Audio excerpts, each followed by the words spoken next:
Hi, Antonio. Good morning. Good morning, James. Good morning, Michelle. How are you, sir?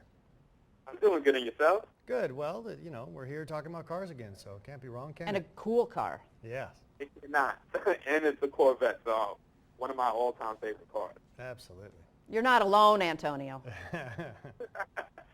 So one of my first questions, people who buy cars traditionally just care about horsepower and top speed. Why focus on fuel economy with a sports car? I would say that the top priority is performance of people who buy sports cars. But so fuel economy is kind of this added bonus. I think there's been this, we're moving entirely to much more fuel efficient cars, and sports cars aren't any exception. And I think what's interesting about a car like the Corvette is that it's a great kind of embodiment of this new ethic where, as Michelle said, the entire industry is moving towards more fuel-efficient vehicles. Now, even cars like the Corvette are going to contribute into that. And I think it's a great way of looking at that is there's some real design cues here which are nice to look at, but then also have a great impact on fuel efficiency. First off is this vent here on the hood. Actually, this is learned from our racing division. And what it allows you to do is have the radiator at a kind of an angle inside there, so it gives that great Corvette low hood line, that kind of shark nose, if you will, but still brings the air out here, creates less drag. And again, it's all about drag. If a car slides through the air cleanly and easily, then it doesn't need as much energy or fuel to push it forward. Other places here, like this venting here along the side here, it looks great, let's be honest, but it's also serving a great purpose to reduce some of the pressure that happens here in the wheel well. And the one that's really interesting is back here. This is a vent here that captures air as it comes up along the side of the car. It draws it in here 7 cubic feet per minute. Don't know how the heck I know that, but that's where it goes. And then it comes out the back here at the taillights. And again, for this is now to draw air for cooling of the rear brakes and also the differential and the transmission in the back. So not only is this a sports car, performance car that can deliver a lot, but because, as Michelle says, fuel efficiency is important, more and more important to consumers, as well as very important to the industry, even a Corvette has a great contribution in these ways.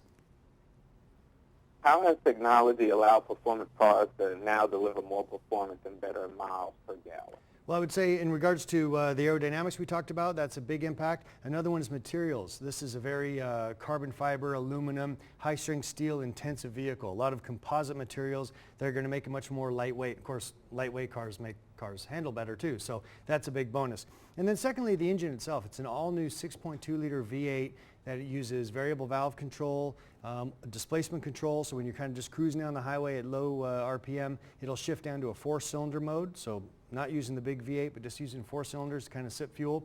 And then also uses, what is the third thing? How about 7 speeds? 7-speed gearbox is a great one, yeah. So all these things really can contribute to making a much more performance car, but then also get that fuel efficiency up there.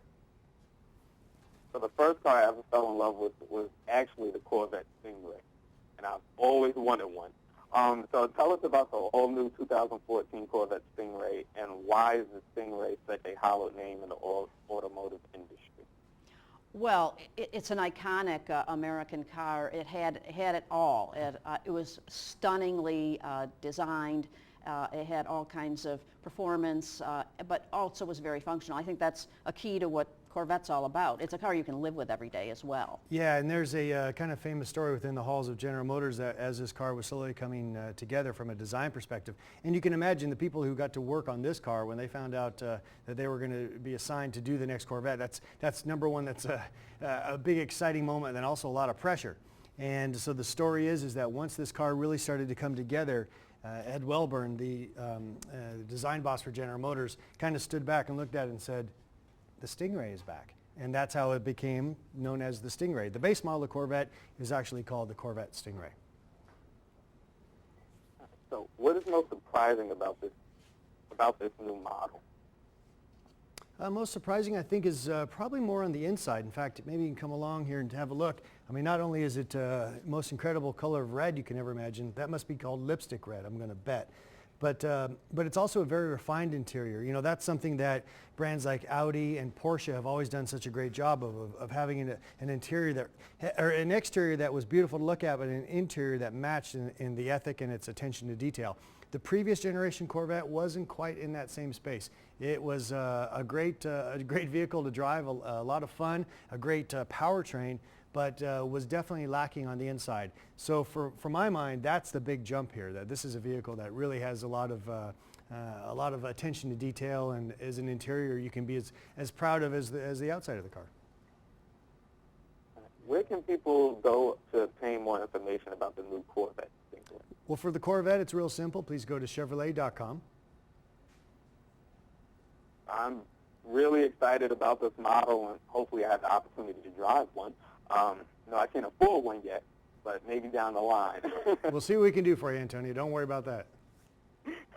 Well, thank you, Michelle. Thank you, James, for taking the time to answer my questions. I appreciate it. All right, thank you. Thank you.